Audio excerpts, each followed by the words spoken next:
महाभारत की कहानी में ना कई ऐसे मोड़ आते हैं जहां लगता है कि शायद सब कुछ बदल सकता था। लेकिन चौसर का दूसरा खेल वो एक ऐसा पॉइंट था जहां से वापसी के सारे रास्ते बंद हो गए। ये सिर्फ एक खेल नहीं था, नहीं, ये तो एक राज्य के भाग्य पर लगी आखिरी मोहर थी। एक ऐसी मोहर जो गुस्से, लालच और एक पिता के अंधे प्यार से लगी थी। चलिए जरा गहराई से देखते हैं कि कैसे पासे के सिर्फ एक दाव ने पूरे साम्राज्य का भविष्य लिख दिया। दुर्योधन का ये एक वाक्य ही अपने आप में पूरी कहानी कह देता है। सोचिए, ये संसार हमारे लिए बहुत छोटा है पिताश्री। ये सिर्फ एक शिकायत नहीं है, ये एक ऐलान है। ये दिखाता है कि पांडवों और कौरवों का झगड़ा अब जमीन से कहीं ज्यादा बड़ा हो चुका था। ये अस्तित्व की लड़ाई बन गई थी। मतलब या तो वो रहेंगे या हम। तो हुआ ये था कि पहले खेल के ठीक बाद सब कुछ बदल गया। महाराज धृतराष्ट्र ने शायद द्रौपदी के श्राप से डरकर या फिर किसी और वजह से पांडवों को उनका सब कुछ लौटा दिया।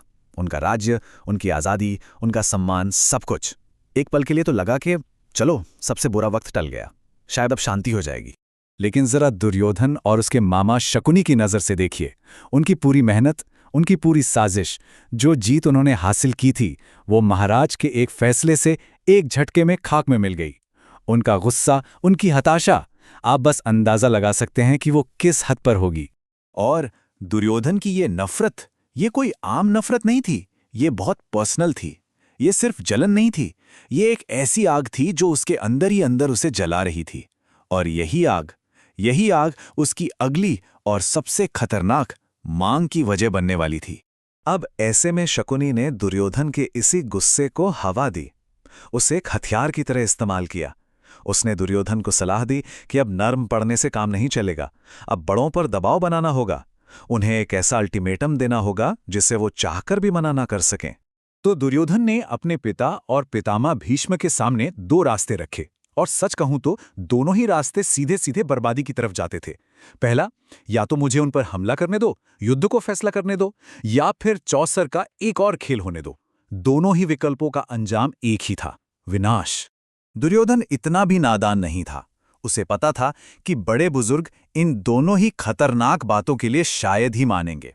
इसलिए उसने अपना ब्रह्मास्त्र बचा के रखा था, एक तीसरा अनकहा विकल्प जिसके सामने किसी की नहीं चलने वाली थी।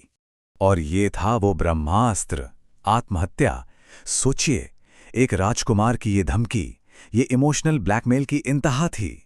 अपने ही प्राण लेने की धमकी देकर दुर्योधन ने अपने पिता महाराज धृतराष्ट्र को बिल्कुल लाचार कर दिया। एक बेटे का अपने पिता की सबसे बड़ी कमजोरी यानी पुत्र मोह पर यह सबसे बड़ा वार था। और अब कहानी का पूरा फोकस आ जाता है महाराज धृतराष्ट्र पर। वो एक भयानक कश्मकश में फंस गए थे।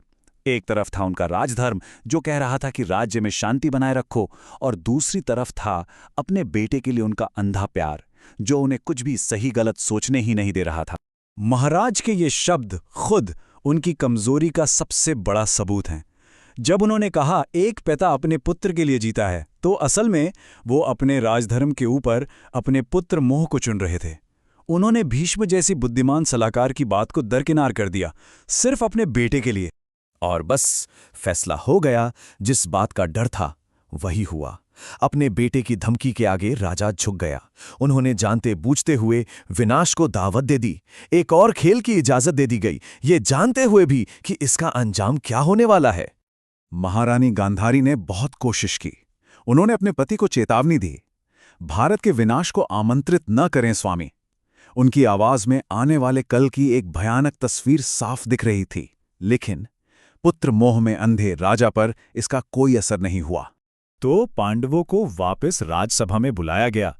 वो इस बात से बिल्कुल अनजान थे कि वो एक बार फिर उसी जाल में फंसने जा रहे हैं, उसी दलदल में खींचे जा रहे हैं जिससे वो अभी अभी बाहर निकले थे। लेकिन इस बार माहौल बिल्कुल अलग था। इस बार खेल के केंद्र में थी द्रौपदी की प्रतिज्ञा। इस एक प्रतिज्ञा ने खेल का मतलब ही बदल दिया था। अब ये कोई राजनीतिक जुआ नहीं था, ये न्याय और बदले की एक निजी लड़ाई बन चुका था। अब दांव पर सिर्फ राज्य नहीं बल्कि सम्मान था। अब यहां पे सबसे बड़ा और सबसे जरूरी सवाल उठता है कि धर्मराज युधिष्ठिर, जो धर्म को इतना जानते थे, समझते थे, वो इस अन्याय से भरे प्रस्ताव के लिए दोबारा खेलने को तैयारी क्यों हुए? इसका जवाब उस युग के धर्म और कर्तव्य की समझ में छिपा है। अपने से बड़ों का और खास तौर पर राजा का आदेश टालना उस समय का सबसे बड़ा अधर्म माना जाता था। इसलिए अपने दिल की आवाज और अपने भाइयों के भविष्य के खिलाफ जाकर भी युधिष्ठिर ने इस आज्ञा को स्वीकार किया। वो अपने धर्म से बंधे थे। तो इस आखिरी खेल की शर्तें एकदम साफ थीं और उतने ही खतरनाक। जो जीतेगा उसे सब कुछ मिलेगा, पूरा राज्य, और जो हारेगा उसे अपनी पूरी जिंदगी की कमाई गंवाकर 13 साल के लिए वनवास पर जाना होगा। मतलब एक ही दांव पर सब कुछ लगा हुआ था। तो बस बिसात बिछ चुकी थी। राजसभा का माहौल तनाव से भर गया था। पासे एक बार फिर फेंके जाने को तैयार थे। दुर्योधन की तरफ से हमेशा की तरह शकुनी पासे फेंक रहा था और सामने थे धर्मराज युधिष्ठिर, जो अपने धर्म का पालन करने के लिए मजबूर थे। खेल अपने आखिरी मोड़ पर था। दुर्योधन की जीत के लिए शकुनी को चाहिए थे 11। तनाव इतना बढ़ गया था कि दुर्योधन ने अपने मामा को धमकी तक दे डाली थी कि अगर इस बार 11 नहीं आए तो वो उन्हें जिंदा नहीं छोड़ेगा। और पासे फेंके 11 शकुनी ने कर दिखाया था। एक पल की गहरी खामोशी के बाद कौरवों के खेमे से जीत का ऐसा शोर उठा जिसने पांडवों की किस्मत पर आखिरी फैसला सुना दिया। नतीजा बिल्कुल साफ था। पांडव हार चुके थे, दुर्योधन खेल जीत चुका था। पर एक मिनट, दुर्योधन ने दाव जरूर जीता, लेकिन सच तो यह है कि हस्तिनापुर हार गया था। उस दिन हस्तिनापुर ने अपने मूल्य, अपना सम्मान और आने वाले कल की शांति सब कुछ खो दिया। ये एक ऐसी जीत थी जिसमें असल में सबकी हार छिपी थी। वनवास पर जाते हुए युधिष्ठिर के ये शब्द इस पूरी त्रासदी पर एक गहरी सोच छोड़ जाते हैं। वो इसे भाग्य और अपने पिछले कर्मों का फल मान लेते हैं।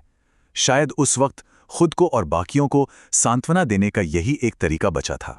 तो यहां एक विचार के साथ इस बात को खत्म करते हैं। क्या ये सब कुछ बस किस्मत में लिखा था, कोई इसे बदल नहीं सकता था? या ये इंसानी कमजोरियों, गलत फैसलों और कर्तव्य के बोझ तले दबे हुए लोगों की दुखद कहानी थी, जिसने अंत में एक महायुद्ध को जन्म दिया?